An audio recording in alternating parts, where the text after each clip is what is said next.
I am BJ Yoho. Welcome to Thundercast.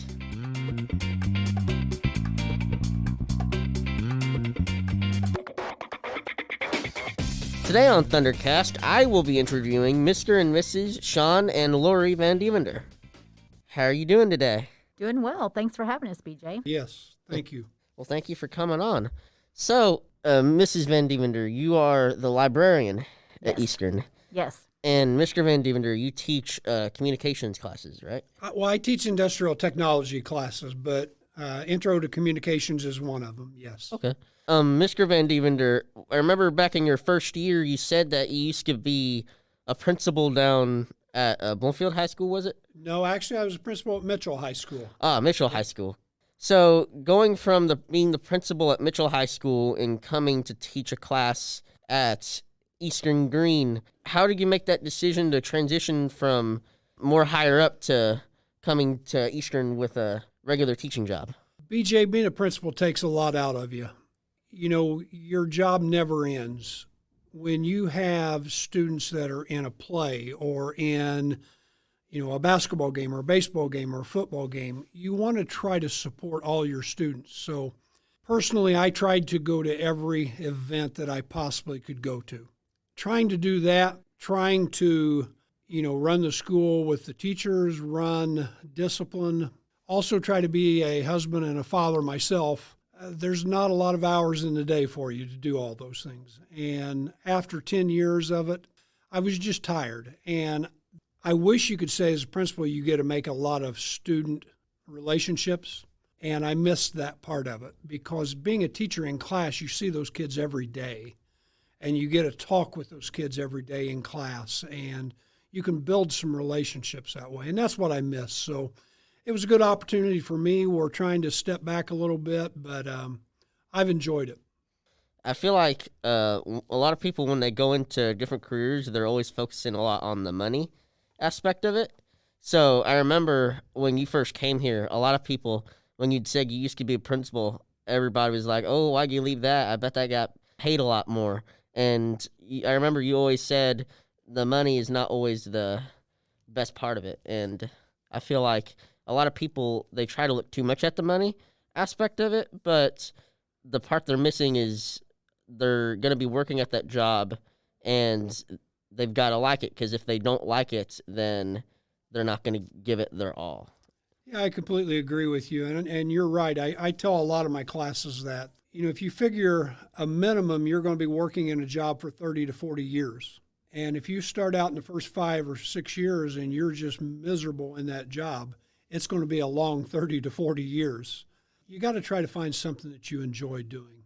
Now, education has been good, and I'm not trying to speak for Mrs. V, but I think both of us would say this.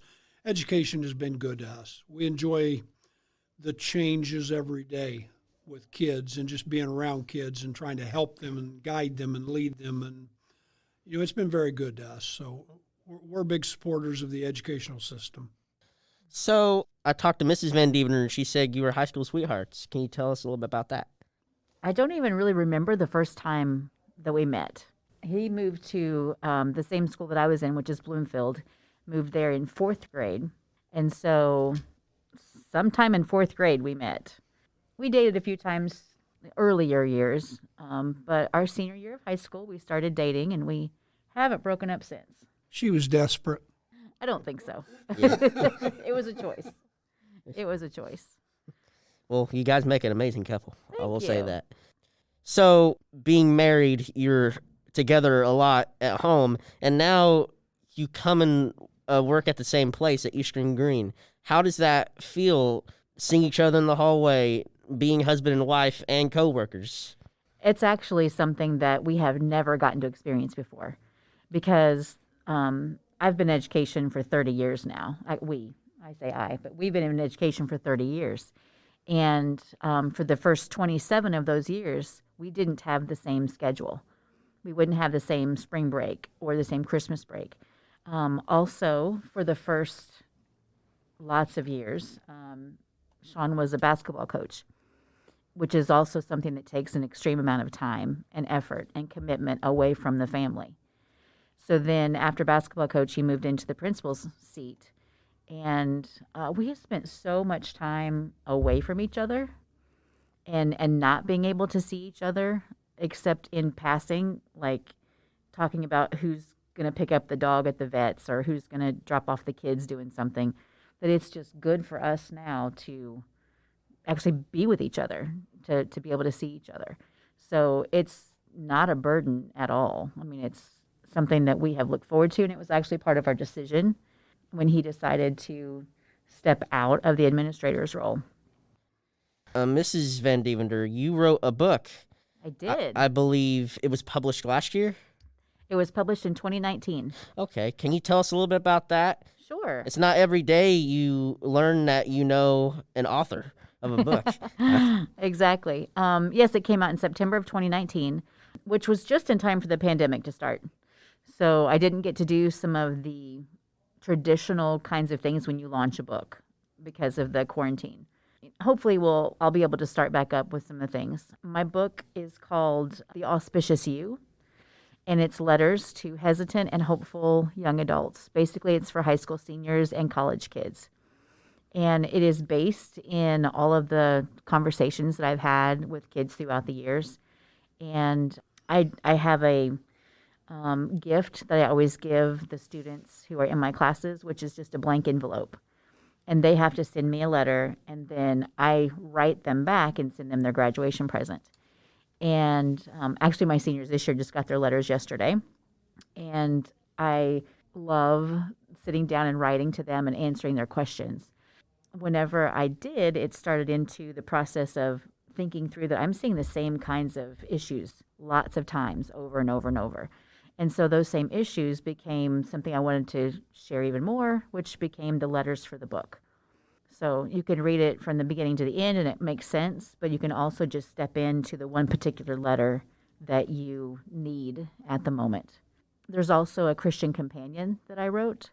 So for every single letter, there's also Bible scripture and another letter from me, basically, that is faith-based as well.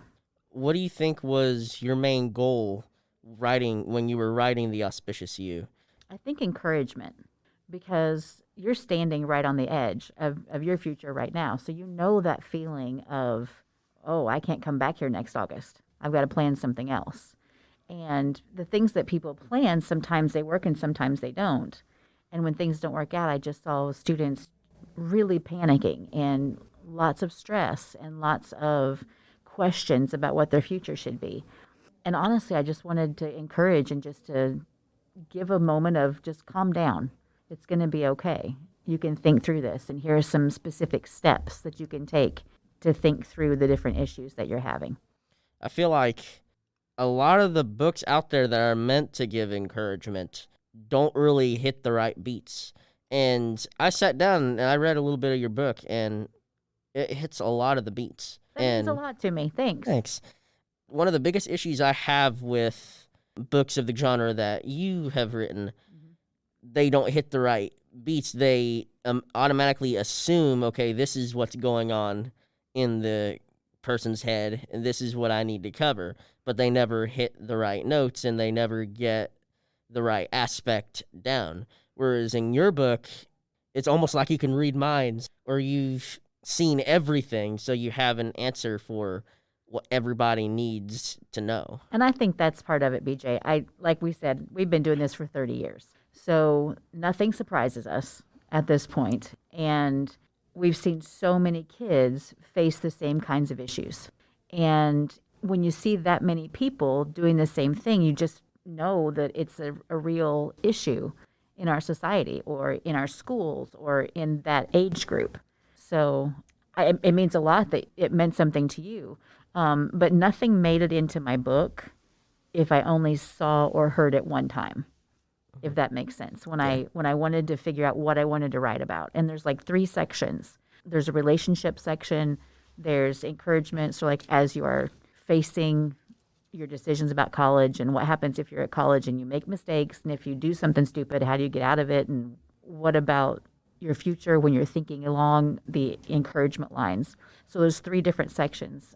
I've seen several different kids come up with the same problems, with the same questions, with the same insecurities. And I just tried to write to those specific ones. So in the book, it's like I bring forward lots of specific examples, but it's still too that you can put yourself into it. You know this was a real story. You know this really happened to somebody. Actually, it's happened to probably 5 or 6 somebodies, but you can totally put yourself into it. What's the plan next for your bibliography? Are you going to write a sequel? What's next? He wasn't too certain that I should write anymore. When I said I was going to write more, he was like, "You're going to do what? Isn't it a one and done?" And I was like, "No, it's not a one and done." You don't think that's true? I don't ever remember having that conversation. Okay, he was teasing me about it, actually. It wasn't like a full-blown conversation. It was a tease. But I don't want to say I don't know where it came from. The word auspicious you, like that title, was given to me. It came to me. It was really good. I really liked it. And I, as a person of faith, believe that God helped me figure that one out. It's where I was supposed to go, what I was supposed to write. And I can just sort of see a genre of that coming up, the auspicious teacher, the auspicious parent, kind of following along those steps. So the auspicious you is for those high school students and those college kids. But I kind of see some other ones coming along too. And when we retire in a couple years, I have my writing studio set up in the house. So I'm ready to go with that. And I want to do some Bible studies. So yeah, there's definitely plans for more. Sweet. I can't wait to see what comes. Me too. Me too. So, speaking of God, both of you talked a lot about how God has impacted you, both in your life. I know he's impacted me greatly in my life. And so when you brought up having a special relationship with God, I was really drawn close to that. What role does God play in your life and how you live your life in a sense, and how much you know him? BJ, my answer to that is not going to be the same as hers. She's very good at the scriptures and how the Bible is laid out. And I'm not, that's not one of my strong suits. But to me, God is my faith. He is my rock. And there are times in life when you have things go against you and you get beaten down. And for me, I always just try to come back. And if I do come back to God, it helps me believe that I'm going to get through this. I'm going to continue on. He won't give me more than I can handle. And I'm more along those types of lines. But it's an everyday thing, you know. My big feeling on that is I think every person has their own relationship with God. And she and I have talked great deals about this. It doesn't make one person's view right or wrong, but it's that relationship within you, the person, that makes it special. Yeah, I think the word relationship is definitely, I am a longtime person of faith. I don't remember the first time I went to church. You know what I mean? Just like I grew up in that environment. We've had to make and Sean did too, but we've had to make our own decisions and find our own faith, which is what we also encourage our children to do. And we encourage the people around us to do, because you can't live off of each other's. It's your personal relationship that matters the most. And I think that both of us can say throughout our lives, there have just been different things that have happened that you can't explain otherwise, different opportunities that came. I didn't mean to write a book. I did not mean to. I came across something at Christmas time, 2018, and just thought, you know, what's this? And started looking into it. So little things like that I know I have been directed to do certain things.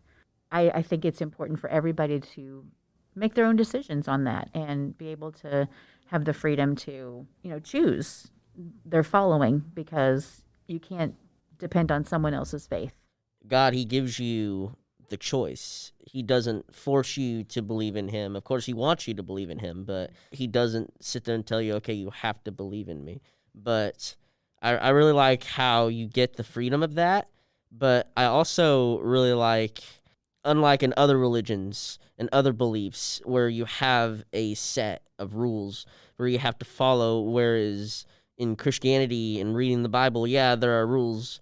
you have to follow, like you can't sin or anything like that, but you get to develop a special relationship with God, and God encourages you to see him like as more than a king or someone to worship. He wants you to see him more as like a parent and someone that Right. yeah, I can. Because we are going to mess up. Yeah. Everybody is going to. Everybody has, everybody will. And that relationship is what helps you in those moments. Mm-hmm. And I like relationship. I feel like a lot of Christians, a lot of people get too caught up in the religion aspect of Right. it, and they really forget what it's really about. Because you can read the entire Bible, front to back cover, and you can read all the stories about Jesus Christ, all the miracles that he performed, but you could still miss Jesus. And you can still miss the point of what it's trying to say. The Bible, it's also a historical account of what was going on. It's also a message, like it's trying to tell us something. And I really like, in one of the passages, the entire Bible is literally summarized in one sentence by Jesus. And I feel like when you read the Bible and you pray and you get to know God a lot more, it helps develop that relationship, and it helps you kind of understand what you can understand, and it kind of helps you get past differing views that other people will have, because we got to pay attention to what really matters, a relationship with God. Yeah, these days we're just trying to keep our focus on him and serve well. Mm-hmm. I've been trying to do that as well. I kind of feel like COVID has really drawn me closer to him. Of course, I'm like you, Mrs. V. I don't remember the first time I ever went to church. I've always believed in God. I got baptized, I believe, back either in first grade or second grade. I can't really remember when it was, but I always believed in God. But I kind of feel like, especially with 2020 and COVID, I drew a lot more closer to him, and I felt like I actually got into the feeling of, okay, I want to talk to God. I want to sit down and just spend time with him, learn from him, let him teach me. And I have doubts and all that, and I know I always get hit by negative stuff, but I always know that in the end of the day, yeah, God does want to hear from me. God does want to know what I'm thinking about. Right. And I just got to let that drive me to talk to him. And I think that might have a little bit to do with your age as well, because you're maturing to the point where you can understand those kinds of things, and I don't want to talk for you, Sean, but I think that's another reason why we like to be around high school kids. We like the age of the kids because you are starting to think different things. And in his class, he can see people thinking about their future and thinking about what's coming with a career. And with mine, I can see them thinking about what's coming up next, what's my next plan. So I think that the maturity level has a lot to do with that as well. What kind of impact do you want to have on your students? I know, Mrs. Vandeventer, I know you especially, you've had a lot of impact on your students. And Mr. Vandeventer, I know you've had a big impact on your students as well. I remember in my class, when I had you as a teacher, you impacted us quite a bit too. You might not have seemed like that, but you really impacted us a lot. So what kind of impact do you guys want to have on your students? BJ, for me, I want to impact the kids in a positive manner. You probably heard me talk that first year. I'm a big believer in respect. And, I think I told you guys, it's not just the teacher stand up there and say, you are going to respect me or else. That doesn't get respect. I'm a big believer that you get respect by giving respect. And one of the ways that I do that is I try to be fair with each and every student. Now, when I was the principal at Mitchell High School, I tried to be fair in my discipline. That doesn't mean that I'm going to let students off. That simply means that it doesn't matter who the student was. I'm going to be consistent. And if I give you, a detention for a cell phone issue, I'm going to give every student a detention for that cell phone issue. It's just, you have to be fair with each and every student. You can't pick and choose. And by doing those things, I think if you talk to the majority of the kids that I've had, I think they would say they respect me. And to me, that means probably the most. As far as in the classroom itself, what do I want kids to take out? If I can teach you one or two things, I think I've been successful. I try to get kids to look at all different angles. Don't just look at one path, because what are you going to do if that path doesn't work out? Look at all these other options too. If I can do those things, that's my goal. This is a hard question, BJ. I try to get creative. Because there are so many answers. Part of me wants to say, I'm Mama V. I'm the one that's going to take care of you. I'm the one that's going to, if there's a problem, we're going to solve it. We're going to figure it out. However, I also want self-advocacy, because you have to be an advocate for yourself. I want to give you some situations where you're in a tough spot, and my classes are not easy. It's the IU and the Ivy Tech class with the English stuff, and I want to put you in a spot where you have to ask for help. I want to teach you how to do that, because that's a skill that's going to be there for the rest of your life too. And then just making the things that we read and that we write matter to you, matter to your life, recognizing the value, of the people that bring that to you. I can happily say both of you have had a huge impact on a lot of people here.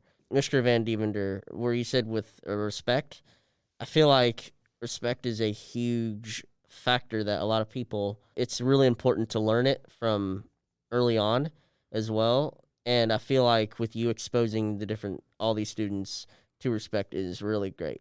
And I got to say, I feel like a lot of people here respect you and love you for it. Well, thank you. And Mrs. Vandeventer, with you, I feel like a lot of people have been taken aback by how like a homely person you are, and how welcome they feel in your classroom and in your library where you are. Because every time I go into the library for whatever reason, I always see you talking to somebody. Right. I don't think I've ever been in the library when it's been empty. There's always at least one person in there with you. And that's what I want. I want it to be a place for people to be. That's the best part when we're surrounded by our kids. Well, is there anything else, closing thoughts you'd like to say? If any of your students are listening to this, is there anything that you would want to say? I want to say congratulations to you all, to the class of 2021. Proud of you. You guys have had kind of a rough road, from the construction to COVID to virtual to all kinds of stuff. But here we are, and getting closer to the graduation for you guys. So that's pretty exciting. I'm excited. Yeah, you should be. Thanks. You should be. And just remember, we're always right here.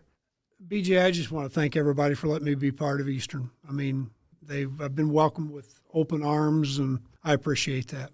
Mm-hmm. I feel like Eastern's a family. I feel like everybody is close in one way or another. Right. Whether it's through blood relation or friendship relationship, whatever it is, I feel like everybody has ties to everybody here. Right. In a sense, and I think that's what makes Eastern special, like different from all the other schools in Greene County. And I feel like that's just what makes Eastern stand out amongst the crowd. Yeah. Well, I want to thank you so much for coming on again. Thank you for having us. Definitely. Thank you. Definitely. Thank you for all that you do, and thank you for being great role models for all these students. I hope as more classes come in, I hope they definitely come into your classrooms and get as much of an impact as you've already had on so many other students. Thanks, BJ. Thanks, BJ.